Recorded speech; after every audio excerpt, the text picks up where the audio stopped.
lagi bersama kami di Bocor Halus Politik bersama saya Stefan Pramono. Saya Irwan Hermawan. Saya Francisca Kesirasana. Halo, ada pemain baru-baru lama nih. Baru-baru lama, Irwan. Dulu di investigasi, ya kan? Dan sekarang bersama nasional tim kami. Betul. Kita Karena memang begitu rapi ya permainannya ini, sehingga harus menggunakan berbagai aturan. Jadi terutama yang terakhir itu adalah keluar Perpres 70. Nah, lo bocorin mulai dari awal sekarang. Gimana cerita awalnya? Jadi gini ceritanya, kawan-kawan yang terhormat. Para penyebar hoax ya. Penyebar hoax ya. Jadi ini kan sebetulnya ide ini udah lama, sejak dari 2021. Oke. Jokowi mengeluarkan Kepres tahun 2021 kalau tidak salah Mei ya. Bulan Mei. Bulan Mei. Ini ya soal percepatan investasi ya. Ya, Satgas investasi. Nah, salah satu tugasnya di situ adalah juga menginventarisir lah tambang-tambang yang tidak produktif. Oke, ini Satgas ini dipimpin oleh Bahlil. Bahlil lah, ada Ya, lihat. di situ ada Bahlil, lalu kemudian ada wakil Jaksa Agung, ada wakil Kepala Kepolisian, tapi sebagai wakil saja. Tapi ketuanya adalah Bahlil Adalia. Oke. Ya. Nah, semenjak Kepres itu terbit, dia langsung membentuk semacam tim informal untuk mengumpulkan data mana saja tambang-tambang yang tidak produktif.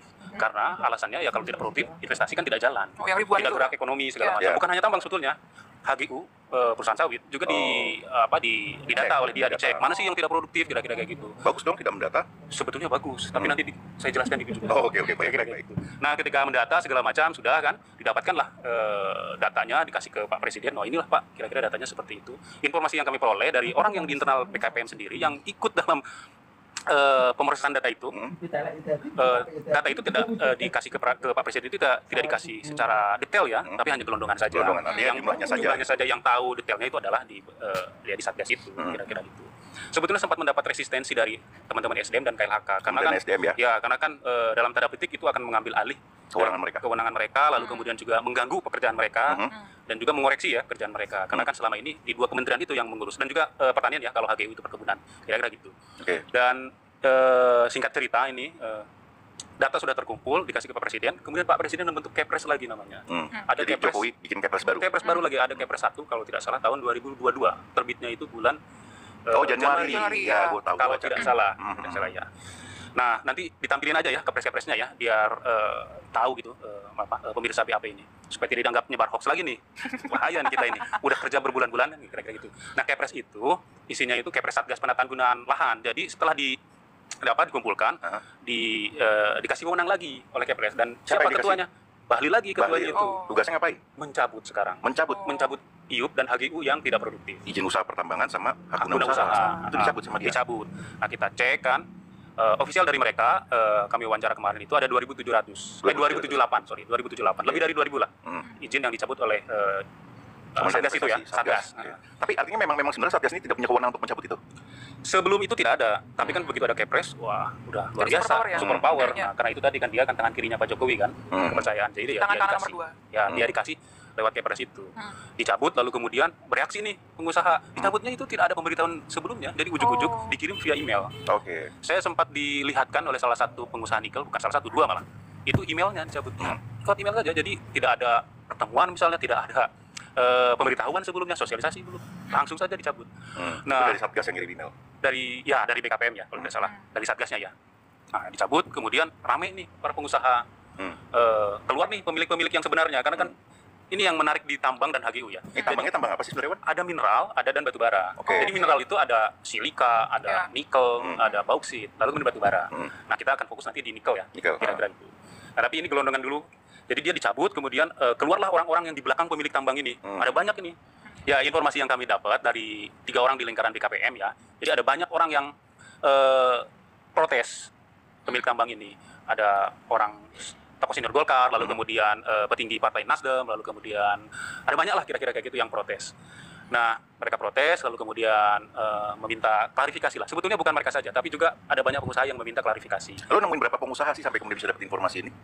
Lebih dari 10. Lebih dari 10. Pernah dalam satu kali kita ketemu dalam satu forum itu ada 5 pengusaha. 5 pengusaha. Dan mereka bukti-bukti kalau. Ya, dan mereka cerita semua dan juga bukti-bukti kira-kira seperti itu. Cuma memang mereka ini pada ketakutan karena yang satu memang dicabut, tapi dia punya tambang yang lain gitu loh. Nah, kalau misalnya dia speak up mau buka-bukaan, takutlah dia dicabut. Nah, ini yang menjadi concern dia, dan ya kita juga concern kita juga ya untuk hal itu. Jadi ini tambangnya di mana? Ini ada di Sulawesi Tenggara dan di Maluku Utara. Ada juga di Sulawesi Tengah. Jadi memang kita fokusnya di nikel.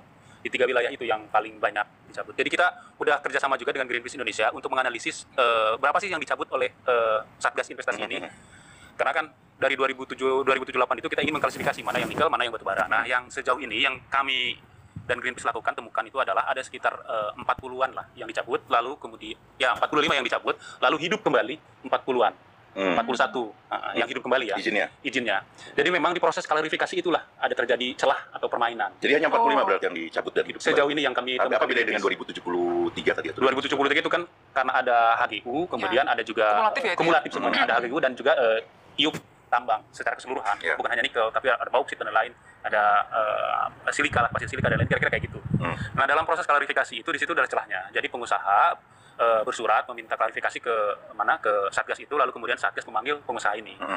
Cerita yang kami dapat dari para pengusaha ini yang kami temui dan juga di lingkaran BKPM, waktu itu kan pencabutan itu di bulan Februari atau April ya.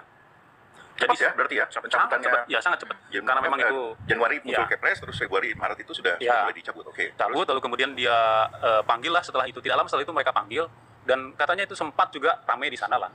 Kira-kira kayak gitu, dipanggil karena banyak ya. Ramai itu maksudnya ribut, berantem atau apa? Enggak, datang banyak pengusaha yang datang karena ingin meminta klarifikasi dan meminta penjelasan kenapa dicabut. Kira gitu. Nah, alasan dari BKPM adalah sama. Ini tidak diusahakan sejak lama, kenapa? Kira-kira kok kenapa tidak produktif? Tapi dalam hal dihidupkan kembali itu lagi, izinnya, dihidupkan kembali itu disitulah terjadi ada lobby-lobby, kemudian ada permintaan dari di lingkaran BKPM lah untuk menghidupkan. Siapa yang berkuasa menghidupkan itu, Wan? BKPM sendiri, bukan BKPM, Satgas ya. Satgas bisa mencabut dan kembali memberikan izinnya. Ya, dengan dasar. Nah, pengusaha dikumpulin nih. Ya, mereka ketemu langsung dengan Bahlil atau bagaimana? Dari informasi yang saya dapatkan, baik dari pengusaha maupun dari dalam lingkaran BKPM ya, ada Bahlil sendiri yang menemui. Ada juga timnya ya, Satgas itu. Timnya ada lumayan banyak, ada banyak ya di lingkaran BKPM ini yang diajak oleh Bahlil untuk membahas soal itu ya, soal pencabutan dan penghidupan kembali. Pemulihan kembali izin tambang-tambang ini. Mereka bayar nggak tuh buat menghidupkan lagi tuh? Yang saya dapatkan informasinya ada yang bayar. Besarannya miliaran. Tapi ada juga yang meminta saham. Cerita dari para pengusaha itu, apakah mereka diminta oleh Bahlil sesuatu gitu untuk memberikan sesuatu?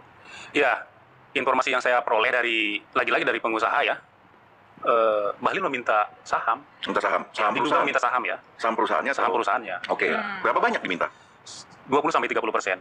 Ada yang sampai, informasi yang saya peroleh ya, ada yang sampai 70%. 70%? Tapi yang konsisten itu, cerita dari para pengusaha itu 20-30%. Itu konsisten. Nah, itu saham itu menjadi milik dia atau bagaimana? Ya, nanti dia akan menempatkan orang di situ. Menempatkan orang. Jadi akan mengawal lah kira-kira kayak gitu. Oke, Wan, gue dengar juga Bahlil punya perusahaan tambang ya di Konawe ya? Iya, betul. Dia itu sebetulnya punya banyak perusahaan tambang di Konawe ya, di Konawe, di mana di Indonesia ya. Salah satunya di Konawe. Nah, ini ada satu namanya PT Meta Mineral Pradana. Nah, PT ini dimiliki oleh, menurut data Modi di SDM ya, Kementerian SDM. Biar pemirsa tahu. Modi itu Minerba One Data Indonesia. Ya Allah. Di situ semacam aplikasi, dan di situ semua data pemilik saham, lalu kemudian data perizinan ada di situ, kira-kira kayak gitu ya, singkatnya ya. Nah, menurut data di Kementerian SDM, Meta Mineral Pradana ini dimiliki oleh Riva Capital dan juga PT Bersama Papua Unggul. Nah, ketika kami cek, PT Bersama Papua Unggul itu lewat akta usahanya ya, itu punyanya Pak Bahlil. Punya Bahlil. Nah, Meta Mineral Pradana ini ternyata dia ini juga tidak produktif sebetulnya. Tidak produktif. Jadi dia izinnya itu keluar kalau tidak salah sejak tahun 2010 ya, perizinannya itu. Nah, sejak saat itu dia tidak produktif gitu loh. Artinya kan ada semacam tebang pilih ya. Yang lain misalnya itu dicabut. Benar, ini artinya nggak dicabut. Nggak dicabut. Yang Mineral Pradana ini nggak dicabut. Berarti dia mencabut perusahaan-perusahaan yang lain, IUP dan Bahlilnya, tapi perusahaannya Bahlil sendiri nggak dicabut gitu ya. Tapi lo tadi menyebutkan dia nggak produktif. Betul. Apa buktinya? Ada citra satelit yang kita analisis bersama Greenpeace. Jadi kita analisis dari tahun ke tahun ya, kira-kira kayak gitu. Ternyata tidak produktif. Lagian itu di kawasan hutan. Kalau untuk menambang perlu IPPKH. Apa itu? Izin pinjam pakai kawasan hutan. Ya. Kira-kira itu. Nah, kalau ingin menambang harus ada IPPKH. Nah, dia punya? Belum punya. Belum punya juga? Belum punya. Artinya kan udah 2010 sampai sekarang gimana nih diurus ke IPPKH-nya? Kira-kira kayak gitu. Berarti ini nganggur ya sebenarnya. Nganggur tapi nggak dicabut. Nggak dicabut. Padahal ada juga, padahal ada banyak juga yang kayak gitu kasusnya tapi dicabut. Padahal secara syarat itu memenuhi untuk dicabut kan? Syarat harusnya dicabut. Itu. Jadi ada tebang pilih lah. Tebang pilih. Artinya ada juga sebenarnya perusahaan yang produktif, tapi kemudian izinnya dicabut? Nggak produktif. Ada juga perusahaan yang izinnya lengkap. Izinnya itu termasuk juga dapat IPPKH, tapi dicabut juga. Contohnya PT Bela Kencana yang ada di mana? Di Pulau Obi. Pulau Obi itu di Maluku Utara. Nah, itu dicabut tuh. Padahal izinnya lengkap. Nah, Wan, selain Bahlil punya perusahaan tambang, apakah dia juga ikut ya bermain tambang, misalnya melalui fronting atau orang-orang lain begitu, Wan? Ya. Yang saya dapatkan informasinya dari lingkaran BKPM dan juga pengusaha yang diminta langsung untuk menyediakan alat beratnya itu, dia terlibat lewat orangnya. Orangnya dia pakai geng HMI. Oh, jaringan itu HMI. ya, organisasi ya. Jadi geng HMI. Sebetulnya ada namanya, tapi lagi dikonfirmasi, kira-kira kayak gitu. Ada namanya. Siapa nama orang itu? Namanya Setio Mardanus. Dia jaringan HMI. Oke. Ya, dia orang HMI ya, kira-kira itu. Dan informasi yang saya peroleh dari pengusaha tambang, itu juga dia main di Mandiodo. Mandiodo itu apa? Mandiodo ini blok tambang yang dikuasai oleh Oh, yang Antam. dulu kita pernah tulis itu ya? Tulis, dan sekarang kan udah ada tersangkanya. Dan di blog itu sebenarnya juga polanya sama ya? Sama, sebenarnya ada orang-orang kuat di situ ada orang ya? kuat, cuma yang dulu juga kami memperoleh itu, informasi itu. Katanya itu ada orang Bahlil yang main di sana, tapi kita belum tahu siapa orangnya. Nah, sekarang tahu. Sekarang tahu ya itu? Setio Mardanus itu. Oke, biasanya kalau kayak gitu, itu tuh melibatkan orang-orang kuat, Ya. kan? Ada yang penegak hukum, gitu ya. Terus juga ada yang pejabat-pejabat. Nah, kalau dari seputaran istana ada nggak?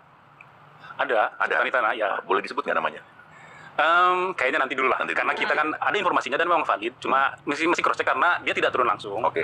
Nah, ini lagi dicari orang yang turun langsungnya. Oke. Yang ceritanya kira-kira gitu, Bang Edi. Oke. Uncle Pram. Uncle Pram. Oke. Terus apalagi temuan kita dari Temuan kita itu juga kan setelah dicabut, kan gue ke lapangan ya, saya ke lapangan ya, ke Maluku Utara terutama. Selain ingin melihat keindahan Maluku Utara yang dirusak oleh tambang, bukan keindahan artinya ya, kerusakan. Nah, di sana setelah dicabut ternyata ada praktek penambangan ilegal. Jadi penambangan ilegal ini marak nih setelah dicabut, terutama yang di Blok K. Ketika saya ke sana ngecek, itu bukit udah digaruk habis oleh alat berat. Memang sudah gak ada lagi karena kan sudah di stop. Karena waktu itu warga di Pulau GB itu protes penambangan dan rame lah waktu itu media. Nah, ketika kita telusuri itu orangnya itu kemana, nggak jauh dari lokasi tambang itu ada tumbukan ore nikel. Tingginya ya 3 meter. Ada lebih dari 10 tumbukan itu. Oke, siapa pelakunya, Wan? Di situ menariknya nih, di situ ditancap lang gitu loh. Ada nama, kemudian juga ada nomor telepon, lalu kemudian dilarang dilarang Masuk kawasan ini. Oh, oke. Ilegal itu tapi ilegal, dia mau dijual ilegal karena memang kan belum ada IPPKH baru dicabut. Oke. Kira-kira kayak gitu. Pasti itu 100% ilegal. Dan itu di kawasan hutan kan. Nah, dia juga bilang bahwa bingung juga mau dibawa kemana. Nah, Blok Cup ini ternyata keadaannya itu tinggi menurut dia dan menurut teman-teman yang lain. Makanya Blok Cup ini diincar oleh penambang ilegal dan juga oleh perusahaan-perusahaan besar di Jakarta. Terhubung dengan Jakarta berarti Betul ya. Nah, itu ini lelangnya kan sudah selesai. Pemenangnya sudah ada anak usahanya Mineral Tropos yang juga cukup perusahaan yang lama ya di Maluku Utara. Cuma yang paling menarik itu adalah dia memenangkan lelang dengan menawarkan jaminan ke pemerintah itu sebanyak 700 miliar. Terbesar di antara yang lain. Sementara di akta usahanya, modalnya usahanya saja itu sekitar 10 miliar kalau tidak salah. Artinya kan berkali-kali lipat kok punya modal, kok punya 700 miliar padahal modal usahanya segitu. siapa yang punya perusahaan itu, Wan? Ya. Informasi yang saya peroleh dari lagi-lagi dari pengusaha nikel itu milik istana, bukan milik istana, terhubung dengan istana lah. Orang di sekitar istana. Orang di sekitar istana. Oke.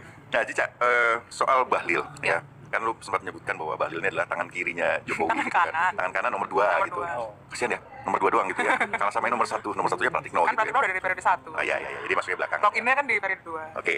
Nah, gimana sebenarnya Bahlil ini bisa punya kedekatan dengan Jokowi? Jokowi ya. Ya, kalau kita ingat ya Pramwan ya, Ya. di 2015 ketika Jokowi awal memerintah sebagai presiden, Bahlil itu kan jadi ketua umum HIPMI ya. HIPMI. Ya, dan dia bertarung dengan Bayu Joko Steno ya. Nah, kemudian dia menang karena beberapa dukungan ya sebelumnya ya, dari Papua, kemudian dari senior-senior di Golkar gitu ya.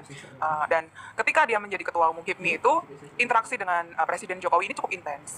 Karena Jokowi kan sering kali mengundang pengusaha ya, Kadin, jaringan HIPMI gitu, dan Jokowi pun juga HIPMI dulu kan. Iya, betul. Di Begitu. Solo ya. Iya, betul. Nah, proyek-proyek di proyek-proyek pemerintah ya seperti Palaparing itu termasuk yang dibantu oleh Bahlil gitu ya di Papua. Jadi jaringan-jaringan untuk masuk ya dari pemerintah pusat ke daerah terutama di Indonesia Timur itu dibukakanlah oleh Bahlil, oleh HIPMI ini gitu. Dan Bahlil ini menurut kolega-kolega dekatnya juga ada senior-senior partai di tempat Bahlil bernaung saat ini ya di Golkar gitu.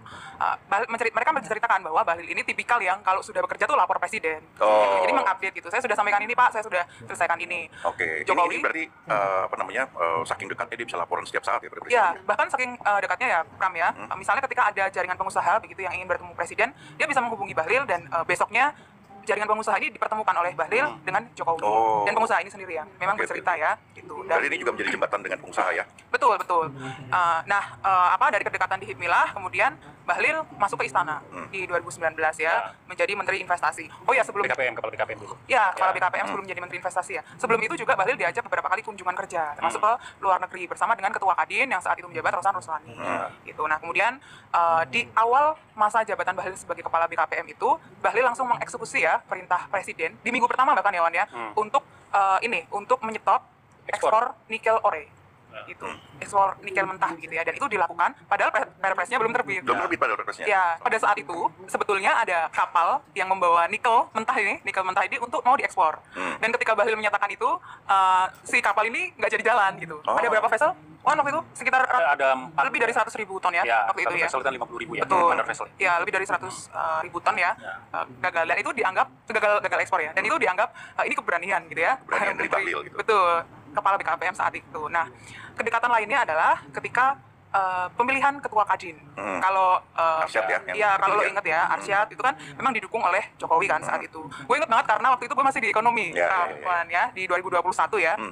Nah, waktu itu Bahlil gitu ya membantu pemenangan Arsyad sebagai ketua Kadin. Nah, saat itu Arsyad melawan Anindya Bakri ya, untuk merebut kursi Kadin 1 gitu ya. Dan saat itu beberapa orang Golkar gitu ya, termasuk senior itu mengingatkan kepada Bahlil jangan terlibat dalam hal-hal yang seperti ini, karena bagaimanapun dulu ketika dia maju sebagai ketum HIPMI, dia kan didukung oleh Abu Rizal Bakri yang adalah kerabat keluarganya Anindya Bakri gitu ya. Jadi dia melawan orang yang dulu mendukung dia ya. Melawan Abu Rizal Bakri gitu ya. Dan saat itu nanti ditampilkan ya capturean beritanya bahwa Bahlil secara terbuka bilang bahwa saya dan satu menteri lagi yakni Muhammad Lutfi yang dulu adalah Menteri Perdagangan atau ex Menteri Perdagangan mendukung Arsyad sebagai ketum Kadin. Dan kalau kita ingat menjelang Munas Kadin itu kan sempat ada gonjang-ganjing tuh ya, Munas Kadin dari Bali dipindah ke Kendari gitu ya, dengan alasan Covid ya. Dan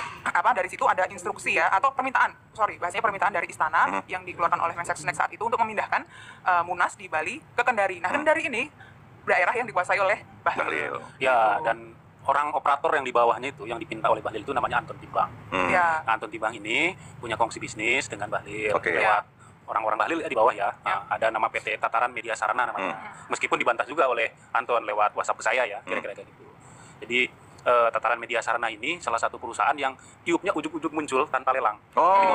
Ya. Itu juga dibahas di internal SDM sendiri, Kementerian SDM. Jadi ada 92 iup yang ujuk-ujuk masuk ke Modi tanpa lelang. Salah satunya PT Tataran Media Sarana. Nah, itu. Nah, ini yang dan itu membentuk pemenangan Kadin juga ya? Anton Timbang ini membentuk pemenangan Arsyad. Karena yang cerita ini orang di lingkarannya Anton Timbang nih. Jadi dia yang mengenalkan Anton Timbang juga ke lingkaran BKPM ya. Gitu. Dan akhirnya Arsyad kan menjadi ketua Kadin saat itu dari informasi saat itu ya, informasi dari teman-teman di Kadin gitu ya, memang ada tangan-tangan menteri yang membantu kemenangan itu. Salah satunya adalah Bahlil tadi. Nah, Bahlil kemudian kita lihat ya karirnya kan seperti meroket ya. Itu dan beberapa politikus Golkar juga sebelumnya kan melihat bahwa dia mulai dari nol tapi nyampe ke 10-nya itu cepat banget gitu kan. Ini kan juga karena dibantu oleh Jokowi kan. Betul ya. Nah, dan kita tahu Bahlil ini juga terlibat dalam pemenangannya Prabowo Gibran yang sempat muncul meja ditarik gitu ya. Nah, itu hadir di debat ya. Hadir di debat. Nah, seperti apa peran Bahlil? Ya, jadi Bahlil ini membentuk yang namanya tim kampanye strategis atau TKS gitu ya. Ada TKN, ada TKS gitu. Kita sempat spill sedikit waktu itu, Pram di Bocor Halus episode sebelumnya, bahwa TKS ini adalah tim Sirdo gitu ya, yang berisi ada Bahlil, ada juga beberapa orang Golkar, dan ada staf khususnya Bahlil di situ. Tina Talisa. Atau juru bicara Bahlil ya. Talisa kan Idrus Marham ya. Betul. Idrus Marham bekas Sekjen Golkar ya. Ya, markas TKS ini kemudian pindah ke Jalan Subang, nomor 20 Jakarta Pusat. Menteng ya? Menteng. Disitulah tim itu rapat ya, rutin, sepekan adalah rapat-rapat rutin ya, intens gitu. Dan memang tugasnya adalah sebetulnya tugas utamanya adalah mengawal Gibran-nya. Jadi kalau TKN ini memenangkan Prabowo Gibran, kalau TKS ini memang fokus pada Gibran, termasuk mengawal ketika Gibran akan debat gitu ya. Setelah debat juga tim ini memberikan evaluasi gitu, apa yang harus diperbaiki. Berarti ide begini-begini juga salah satu dari timnya Bahlil. Itu kayak improve. Itu improve, jadi menyiapkan materi gitu ya. Di sisi lain kalau Pram Erwan juga ingat ya, Bahlil membentuk yang namanya Media Center Indonesia Maju. Media Center Indonesia Maju ini diklaim bentukannya Kementerian Investasi, tapi masalahnya ini tumpang tindih dengan Kominfo kan. Nah, beberapa kolega Bahlil bercerita bahwa pun yang ada di TKS ya, itu bercerita bahwa sebetulnya Media Center Indonesia Maju ini dibentuk ketika approval rating Jokowi sempat turun di Desember ya, di awal-awal minggu pertama Desember itu kan ada beberapa hal yang menyebabkan approval rating Jokowi dari 80% itu turun gitu. Nah, media Center Indonesia Maju inilah yang kemudian mengumbang-umbang, kalau bahasa Hussein, mengumbang-umbang kinerja-kinerja pemerintah, terkhusus kebijakan-kebijakan Jokowi. Ya, Bahlil ini kan juga sebelumnya kan diutus oleh Jokowi ya, ketemu dengan Surya Paloh ya, untuk apa, kita sudah pernah menulis di majalah Tempo bahwa dia mengumbang-umbang Surya Paloh supaya mau bergabung dengan Prabowo Gibran. Dan itu sudah dikonfirmasi oleh Sekjen Nasdem ya, pertemuan itu ya. Betul. Ada pertemuan itu ya. Bahkan sebetulnya pertemuan itu tidak hanya waktu H+1 Pilpres, Pram, Wan, tapi juga sebelumnya juga ada pertemuan satu kali ya sebelum pencoblosan dalam rangka membicarakan banyak hal. Salah satunya Golkar ya. Bahlil ini kan memang ini ya berkeinginan untuk menduduki kursi Golkar 1 ya. Sejak setahun belakangan ya semakin kencang gitu. Nah, ada cerita begini. Gimana tuh? Jadi gue suka kalau cerita. Nah, ada cerita begini. Gimana cerita? Ini bukan dongeng ya. Bukan dongeng. Ini bukan dongeng dan Erwan juga tahu ini bagaimana kita mencari informasi ini kan. Gimana? Jadi ada sejumlah tokoh di Golkar ya, politikus Golkar bercerita bahwa di pertengahan tahun lalu Jokowi memberi restu ya, atau mempersilahkan ya Bahlil untuk menjadi ketua umum Golkar gitu ya. Oh, kita juga pernah menulis soal ini. Yes, betul sekali. Ada rencana-rencana untuk pengambil alihan Golkar dari Erlangga Hartarto kan. Betul, iya.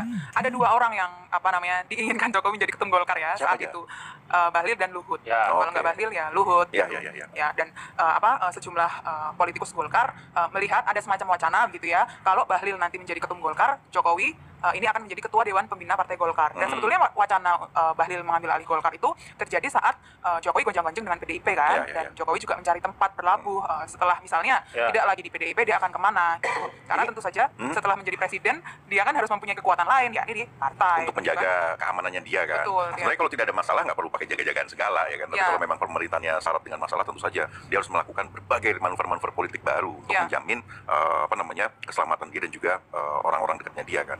Oke, tapi satu pertanyaannya, yang mau mengambil alih Golkar ini sebenarnya Jokowi atau Bahlil? Dua-duanya punya kepentingan, Pram. Ini dua orang dengan kepentingan yang sama lalu menyatu, begitu ya. Bahlil tangan kanan presiden, gitu. Presiden adalah orang yang paling punya kuasa saat ini, gitu ya. Jadi ini dua kepentingan yang bersatu, gitulah. Tapi ngomong-ngomong soal Golkar tadi ya, Pram, Wan, Golkar ini kan di pileg ya, kenaikannya cukup drastis ya. Sekarang di awal Maret, sesuai dengan Realcon itu kan suaranya sudah 15%-an, dan tipis sekali jaraknya dengan PDIP ya, yang unggul ya ketimbang Golkar gitu. Dan memang ada peran Bahlil untuk membantu pemenangannya Golkar dalam arti perolehan suara Golkar ya. Gimana itu permainannya? Jadi beberapa kolega Bahlil bercerita ya bahwa Bahlil ini menjaga suara Golkar di beberapa tempat, misalnya Jawa Tengah, Jawa Timur, Banten, dan Sumatera Selatan. Menjaga suara itu masih terlalu luas? Iya. Seperti apa menjaga suaranya? Gini, jadi misalnya Bahlil berinteraksi dengan ketua DPD ya, DPD Golkar. Ketua DPD Golkar beberapa kali dipanggil ke Parkas TKS yang ada di Jalan Subang nomor 20 tadi ya, membicarakan soal trik atau strategi kemenangan. Nah, Bahlil ini membantu apa? Ini tip atau trik saja atau kami membantu logistik juga. Ini maksudnya. membantu logistik. Jadi ada beberapa kolega Bahlil yang bercerita, misalnya jika DPP Golkar atau Erlangga ngasih nih 10.000 baliho gitu, ilustrasinya begitu ya, Bahlil akan mengirimkan 2 kali lipatnya. Oh ya? 20.000 baliho. Baliho apa?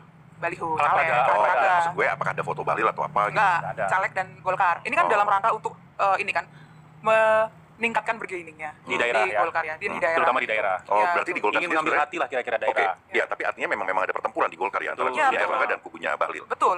Dan memang Golkar ini kan memang sedang beberapa kali goncang-gancing juga kan, banyak gitu ya yang ingin mengambil alih ya, beberapa kali ya kan kita sudah pernah tulis itu. Dan kemungkinan nanti sebetulnya Munas Golkar ini kan sesuai dengan Munas sebelumnya ya, ini kan harusnya dilaksanakan di Desember 2024 ini. Tapi menurut internal Golkar ini bisa maju sebelum pelantikan presiden baru. Artinya di sebelum Oktober 2024. Jadi kemungkinan di September ya. Iya, dan ketika Kemudian kapan? September. Tapi bisa juga lebih cepat lagi kan, Agustus mungkin. bisa saja. Ini kan sangat fleksibel, Pram. Tergantung presiden. Tergantung fleksibilitas. Tergantung presiden. Tergantung request enggak juga sih. Tapi maksudnya ini sangat cair ya pelaksanaan Munas ini gitu, dan ada pembicaraan bahwa ketika Munas Golkar dilaksanakan sebelum pelantikan presiden baru atau ketika Jokowi masih menjabat, tentu saja orang-orang yang didukung Jokowi juga akan menerima bantuan dari istana. Seperti biasa lagi ya, ada supporting istana terhadap orang-orang yang dipilih untuk menduduki posisi-posisi strategis itu. Ya. Dan sebenarnya kalau kita melihat fenomena ini ya, mulai dari tadi yang diceritain Erwan soal tambang, dan juga kemudian langkah-langkah atau manuvernya Bahlil. Jadi kalau dalam pembahasan opini majalah Tempo, kami memandang ini terjadi state capture corruption. Karena memang negara punya peran besar untuk menciptakan korupsi ini gitu loh. Dan ini kan melalui pemberian dalam tanda kutip payung hukum yang sebenarnya juga melanggar kan. Ada pengambil alihan kewenangan dari Kementerian Energi, Kementerian Kehutanan gitu, diserahkan pada individu bahkan. Gas ya. Ya, dan ini sudah jelas dan kalau aroma-aromanya tentu saja kita bisa mencium ini berbau-bau pemilu gitu kan. Dilakukan menjelang pemilu dan perencanaan untuk pendanaan pemilu itu tidak dilakukan 1 tahun atau 2 tahun saja, tapi sudah sejak awal gitu didesain bagaimana caranya mengumpulkan uang dengan aktivitas yang sebenarnya ilegal terus kemudian menjadi legal gitu. Nah, ini yang kemudian state capture corruption itu terjadi di sini. Dan Perpres 70 ini kan terbitnya di Oktober 2023. Lagi panas-panasnya Pilpres. Lalu kemudian di situ tuh ada klausul di salah satu pasalnya itu. Ormas, kemudian yayasan, koperasi, UMKM, BUMD itu bisa mendapatkan IUP atau HGU. Nah, ini kemudian ini yang dijanji-janjikan, yang dijanjikan dan dibagi-bagi kue. Itu menurut